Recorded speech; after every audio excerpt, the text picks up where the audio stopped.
the bulk of this course went into cryptography. It took a long time, but I think it's worth the emphasis and the efforts, because you can see cryptography is there in all the control mechanisms that we use for securing our computer systems, our networks. You saw even in authentication. Initially, intuitively, you might think, oh, authentication has nothing to do with cryptography. But it appears at the end of the day, the best and the attack-proof solution is based on cryptography. So that's why we spent considerable time on it. And you can see also in network security, a lot of controls and a lot of security countermeasures relies on cryptography. And also some of the topics that you will see in the students' presentation, you will see more applications of cryptography. Anyway, so after the cryptography, we went and looked at authentication and authorization. Then, inshallah, today we will start looking into network security. Okay, this is vast, huge topic, but we will try at least to get a roadmap, get some basic understanding. It will help us to fit those topics we will see during the student presentations, and also a roadmap for those of us who want to go deeper into this. So to get started, let's first do a super quick review of network fundamentals, and then zoom in into and look at some security threats and attacks, the typical ones, the most common ones, and some control mechanisms to protect ourselves from these attacks. Okay, and each of these attacks and each of these mechanisms could be at least a few weeks topic or even a course. But at least we get some awareness, the basic idea of each one. Okay, so this one you already know, they took a full networking course. But just super quickly, we remind ourselves what networking is all about. So if you recall, we use networking every day, and it allows this computer-to-computer communication. And these are the terms you will come across when you start talking about networks. You have hosts, or sometimes also called nodes.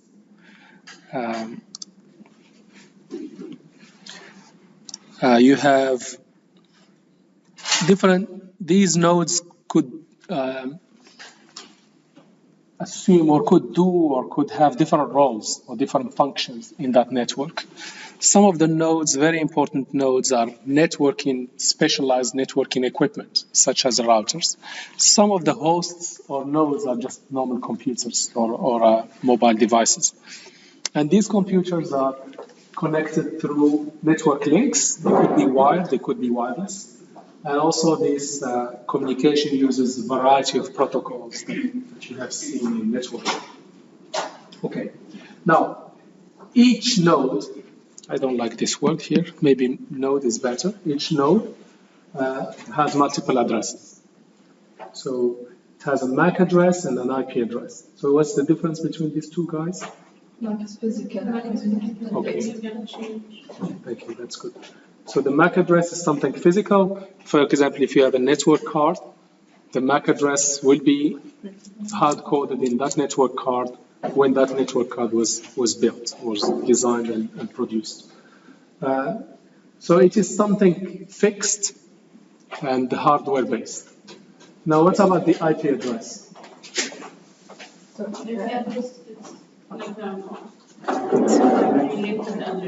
Sorry?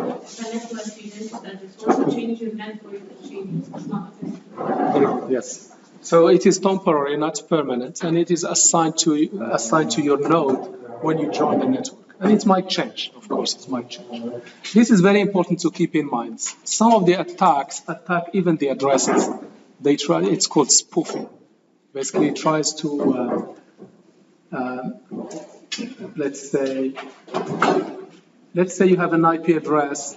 Let's say you have some security control that says only the IP addresses from QU network can access this server, for example. Attackers can spoof this. They can kind of make the packets they are sending you as if they are coming from an IP from QU network while they are not.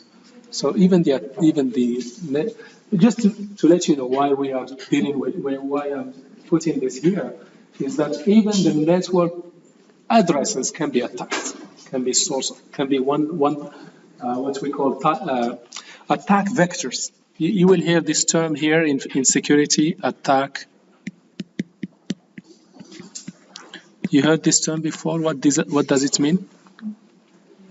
Attack vector. This is a terminology used by security professionals.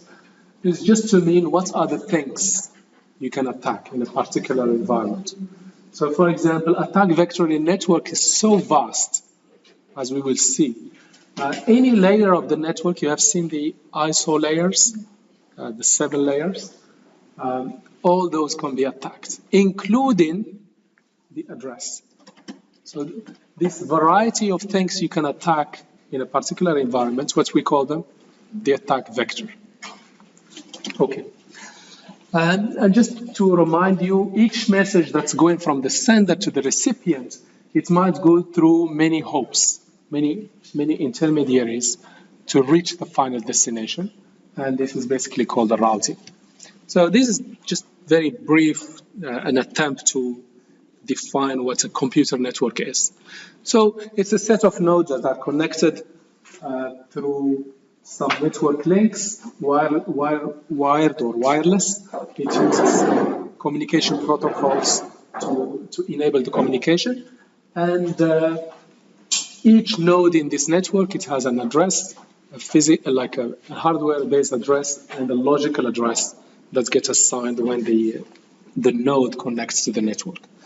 The MAC is static, and the IP address could change with time. Some more terms that we need to keep in mind. A packet is just chunk of data that we send. We don't deal with one bit at a time. We send a chunk of them. Typically referred to as a packet. A MAC address, you all seen MAC address, how it looks like. It's a 48 bits.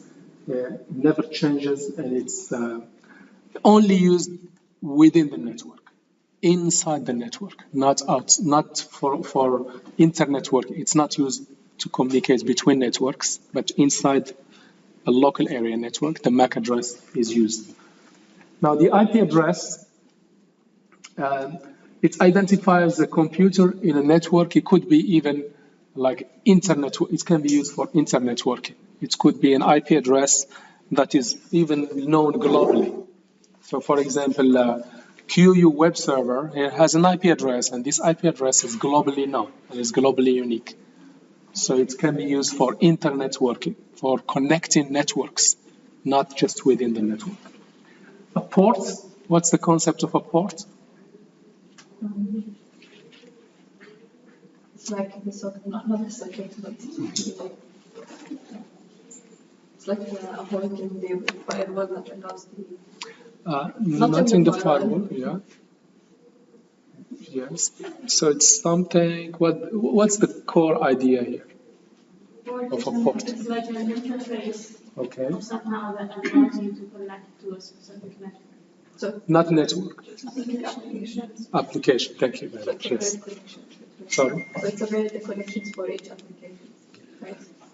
Yes, so basically in a host or a node, you might have different applications running or different services. And these services, they need to communicate to the outside world. So we are not going to bring a network card for each application. I might have, let's say, 10 applications running here, and all these applications need to talk to the outside world. I'm not going to have a network card for each one, a dedicated network card and dedicated address. It's already complicated enough with one card and one network, one IP per host. So instead, I will have one address, one card, and the outside world only knows one address for this machine, to talk to this machine. But the problem is when the messages come to the host, they arrive to the host. Now, who is the lucky application that will receive the message? How do we decide which application or which service running within this node which will receive the packets? right? Now, before we come to the fixed or not fixed, what I want to say conceptually, okay, here it is. So let me, sorry. Okay, no problem. So let me just, so what I mean here, this is my host. It's a node in the network. Let's say a server, as an example, simple thing. In this server, let's say I have a web server, as an example, and I have, let's say, a mail server. And maybe I'll have a DB server. Or DB service, let's call it service. So basically, multiple services or multiple applications are running. Now, messages are coming from the outside.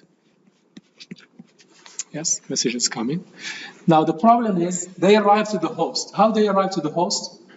First, if they are coming from some other network, they might have used IP addresses to reach our network.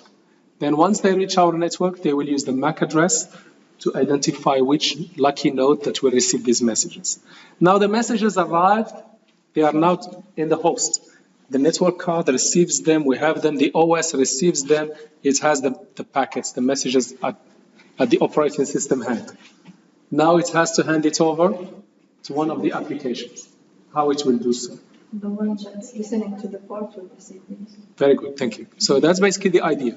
The packets come in, one of the headers will have like the destination MAC address, the destination, the port, the source MAC address, and so on. So one of the properties will be here, will be the port number. So this application, they are listening, yes? They are listening for messages to come in. And they are listening at a particular port. So each of them has a particular port. So for example, typically the web server typically listens on port 80 or port 443 if you are using HTTPS and 80 for web. And maybe this one 2713, for example. This one, I'm just giving numbers, maybe 200. So when the packets come, every packet has the destination port.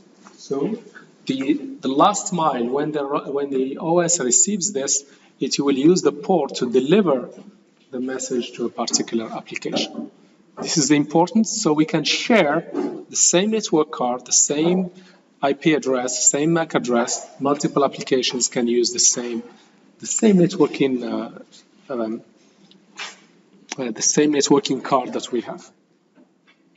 Is clear concept of a port? Yeah. And this is important for security because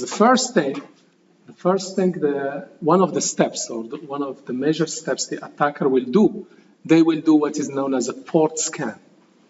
They will first do a network scan. There are tools out there, I will show you later on. It just scans the network and find all the servers. By the way, you shouldn't use such tools. Yeah.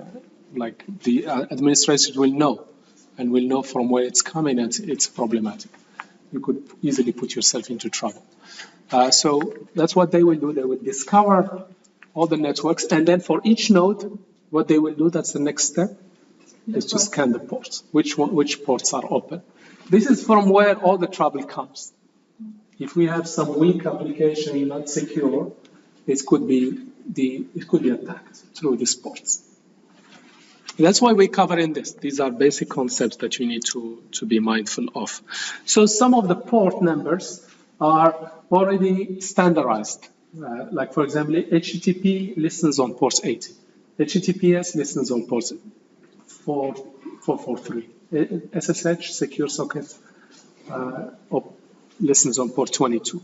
And other apps, if you're developing your own application, you can choose any port you want, any number you want, but just keep away from these standardized ports.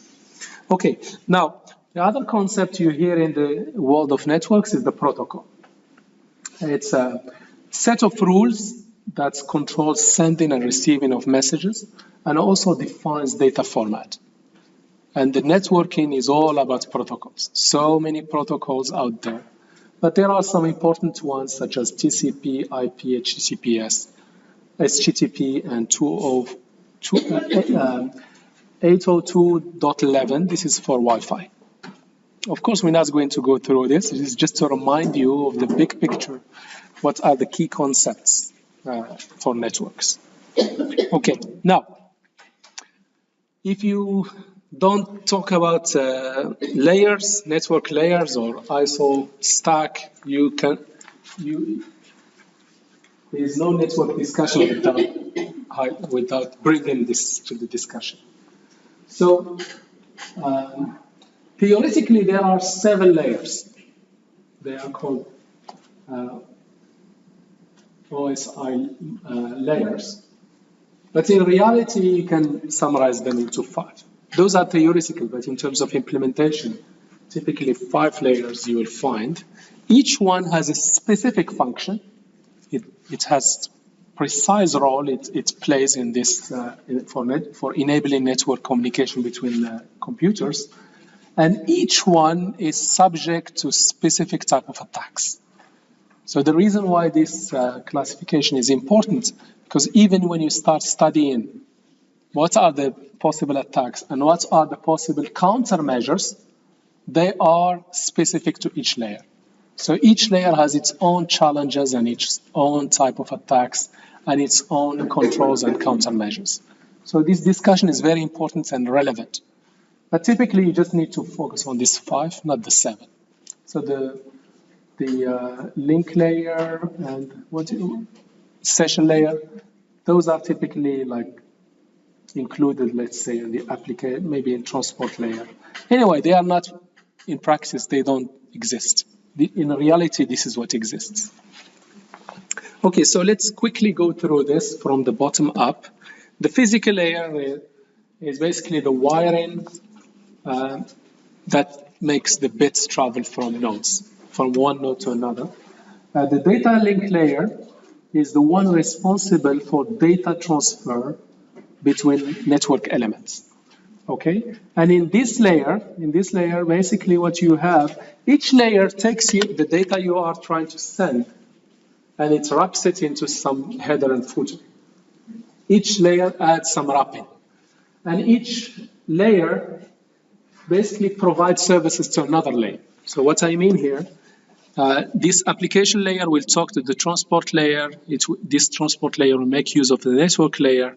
Network layer will make use of data link layer, and the data link layer will make use of the physical layer.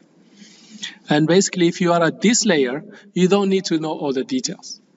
It hides all these details. If you for example, if you are using something like HTTP, those of you who took, for example, web development course, they have did some programming to send and receive messages using HTTP. They just need to learn HTTP. They don't need to learn the stacks beneath it.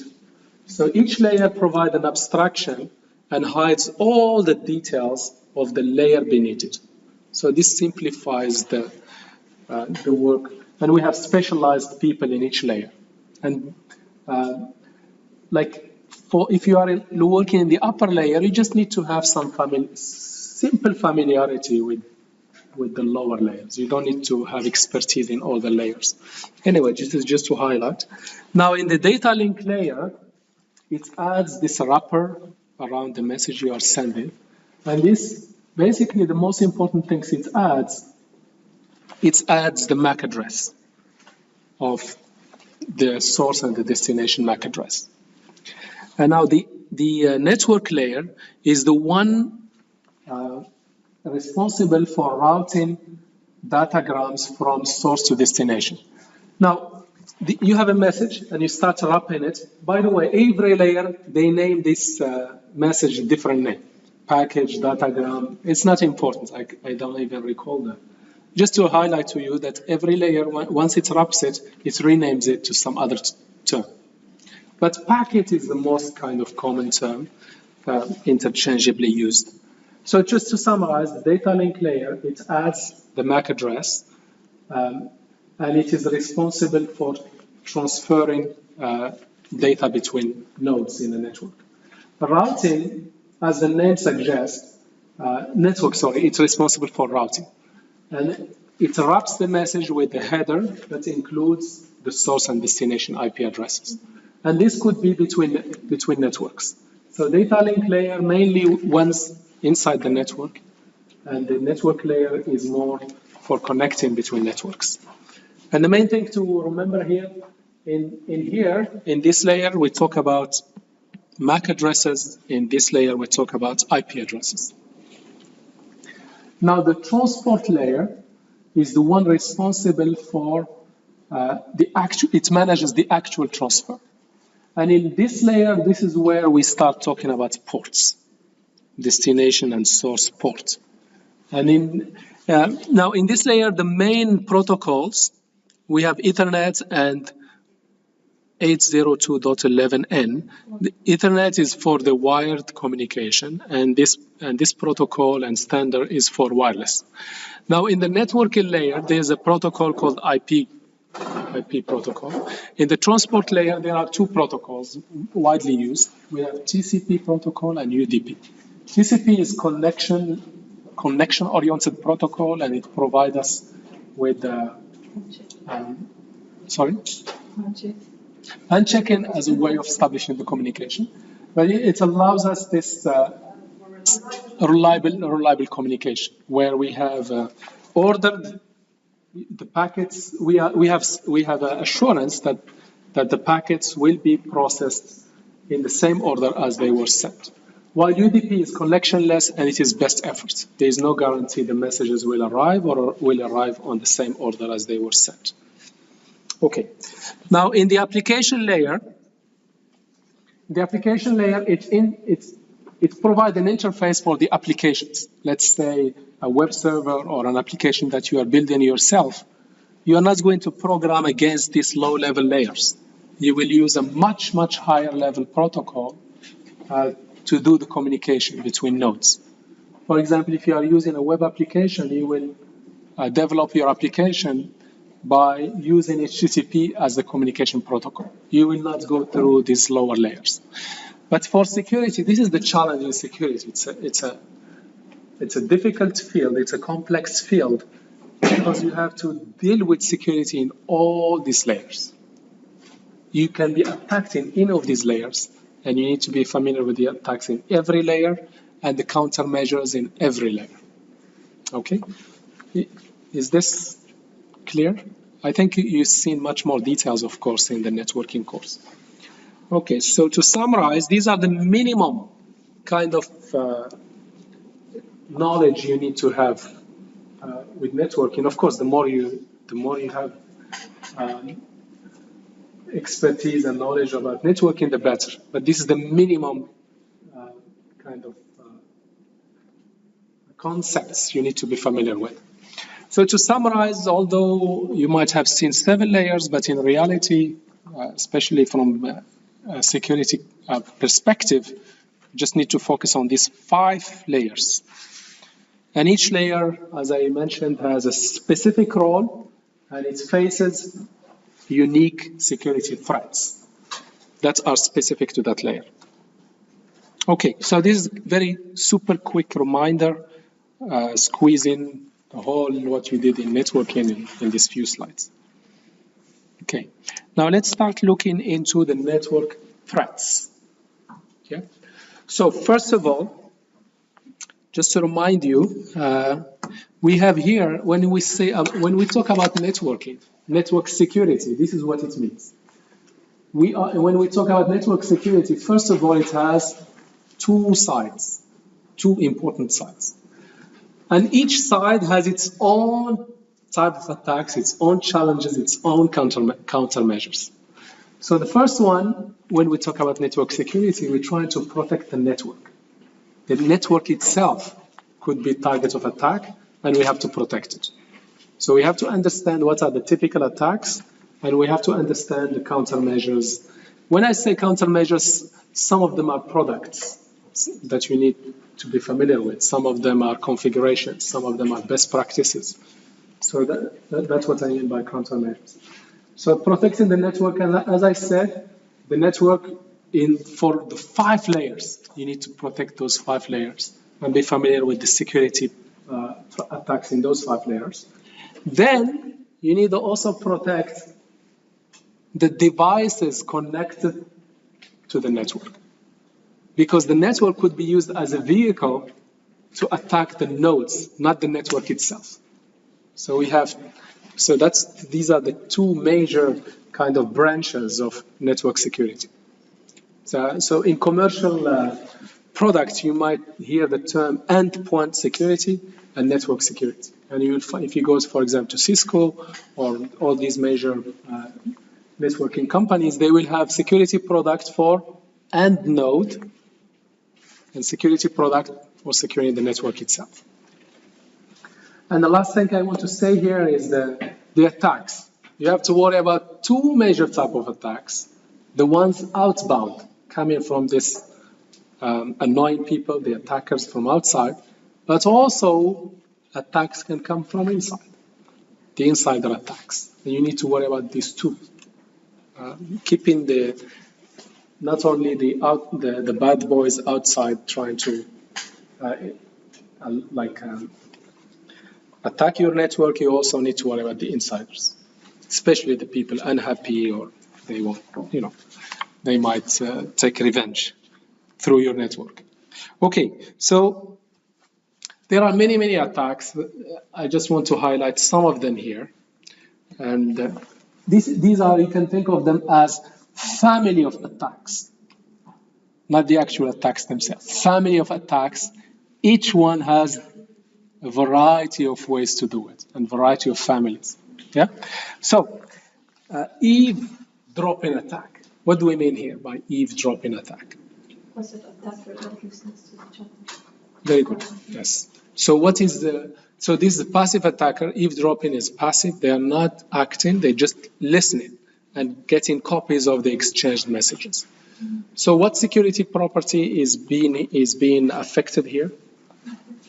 Sorry? Confidentiality. Thank you. So the only thing is confidentiality. And in here, how we can avoid this or how we can prevent this? What are the most important is the encryption. Yes? Always use secure communication. Okay, that's basically the eavesdropping attacks. The other one is masquerader attack. What do we mean here by masquerader? Masquerader attack. Is it faking the identity, the network identity? So, yeah. So basically, it's faking or spoofing. That's another name for it. You might hear this name. It could be spoofing, maybe an identity for user. Let's say somebody managed to do social engineering. Good. So social engineering is like using the weakest link in the whole system, which are humans at the end of the day. They are the weakest link, okay? Trying to trick them to give their credential, give their, let's say, typically username and password, using a variety of techniques. They might even call the user and act like the ITS. We are ITS help desk. We have your problem. Your account has been hacked, and we need your password. Or some mechanism like this. So what I mean is, here you get some actor calling you on the other side and trying to squeeze information from you, or it could be through an email. As I explained before, through emails, through phishing attack. We get these emails almost once a week at least, trying to encourage you to go to some link. Once you go there, they might ask you to log in. If you don't pay attention to the URL, it's not the genuine website, it's not genuine URL. If you are not paying attention, you might basically reveal or log in using your credentials, and they will use them to log into the actual website. Okay. The other thing, this is at the application layer.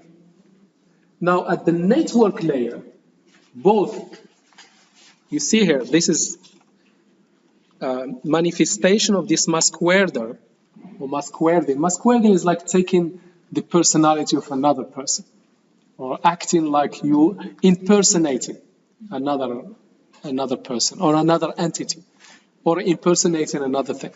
It could happen at any of these layers. It can happen at the application layer through phishing attacks. It could happen at the network layer through spoofing an IP address. As I explained shortly before, if you have some service protected using a source IP, you say this service, it's within QU, it's only accessible to QU, to IP addresses from QU. Somebody can spoof that address and fool your system by, in the package they are sending, they put an IP address that belongs to IP networks, and the recipient thinks that this IP is trusted IP from IP network, while it's not. They can even spoof at this layer, the MAC address. They can spoof the MAC address and bypass. For example, let's say you are in a wireless network. One way to protect your wireless network is to put what are the MAC addresses that can access this wireless network. You know, when I'm not sure if you have access to this QU user Wi-Fi. Yes. Yes, QU user Wi-Fi. I think they are using the MAC addresses because you can register, I think 5. I'm not sure students how many they can register, maybe 5 devices. And these 5 devices get stored in some service that they have. And these devices has MAC addresses. So next time when you come and log in and want to use the the wireless network, it doesn't ask you for any username and password. It just lets you in because your MAC address is trusted and already you are allowed to access the network because of the MAC address. Somebody can spoof your MAC address. There are techniques and tricks that you can, when you communicate to the network, you are given a fake MAC address. Somebody might know your MAC address. They can basically use it to access QU network using your MAC address. You see here, same attack, but different manifestation in different layers. Yeah? Okay. That is basically called mask welding and typically used even through social engineering to get the user accounts and just go to the application level and access applications on behalf of users.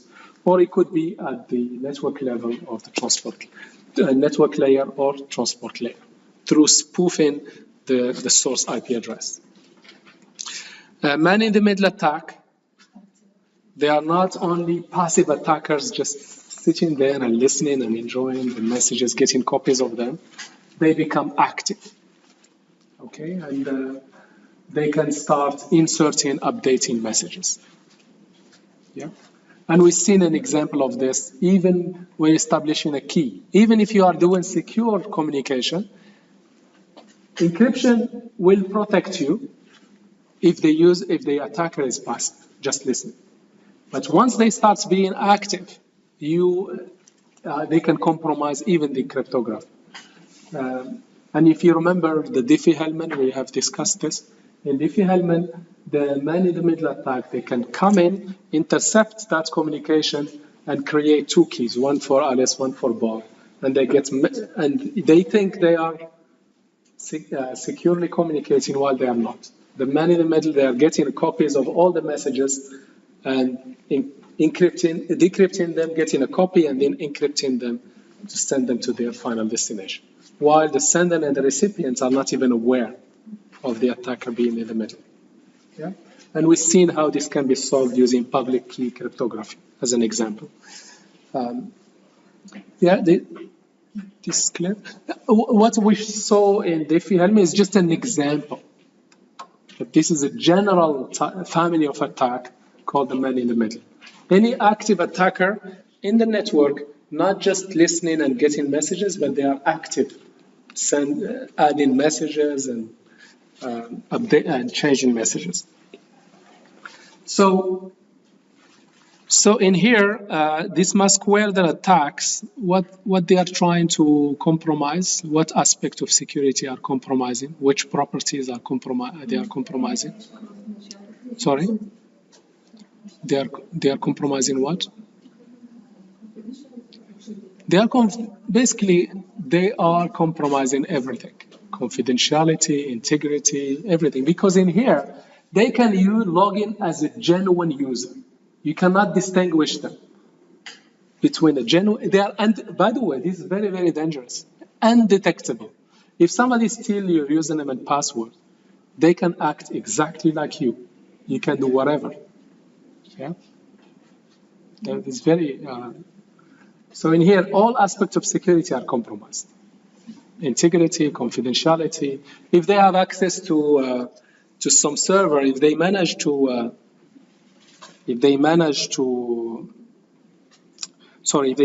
take over some administrator accounts, they can delete the whole database. They can post fake messages on the website. They can do whatever. Like, it's really dangerous. So what about the man-in-the-middle attack? What security property is compromised? The integrity is compromised. When I say integrity, confidentiality is already compromised. They see everything, not only confidentiality, but once I say integrity, confidentiality is already compromised. Integrity, even they start changing things. Okay, now, DOS and DDoS. What is the key idea here? We've seen this. We discussed it a bit before. Overall of the network with connections and requests. Yes, very good. Thank you. So overwhelming either the network or the hosts. See here, either the network or the host with so many attacks, with so many messages that overwhelms the system and the system just crashes, no longer responsive or becomes too slow. Yeah? And by the way, it can happen in all levels. It can attack the application level, the network level, transport level, and so on. In all levels, it can happen. And so many techniques. This is a family of techniques. Now, if it's coming from one host, it's easy to detect. There's so much traffic coming from one host, like unusual, you can just block that host. But the problem is, even with small money these days, you can rent, of course, in the dark web, you can rent what is called as. There are some sophisticated attackers. They have a network of zombies or network of botnets. Like basically, in many computers across the planet, they have some small software installed in these computers around the world, and they control them from one computer. And anytime they can ask those computers to do something on the attacker behalf. So basically, they can ask them, go ahead and try to send a message to qu.edu.qa. And imagine, like, let's say 1 million zombie or botnet is doing this at the same time. No matter how powerful is this server, it will just collapse. And it's very hard to detect because it's not coming from one source. It's coming from multiple sources. And now through the web, what these people are doing, they are renting, they're giving this as a service. You pay, you give the target, and you give how much you want, what's the intensity, what time, and they can do this on your behalf with small money. Maybe $20, you can bring a whole website down. Yeah, very dangerous. Okay, and the last thing, there are many types. These are just some common families. The other one is hijacking, taking over the whole system. There's a communication between the recipient and sender. They can get in the middle, get rid of one of them, and take over their place. And they start interacting with the other guys. Okay, so these are some common attacks. Hopefully some of them we will see more details in some of the presentations.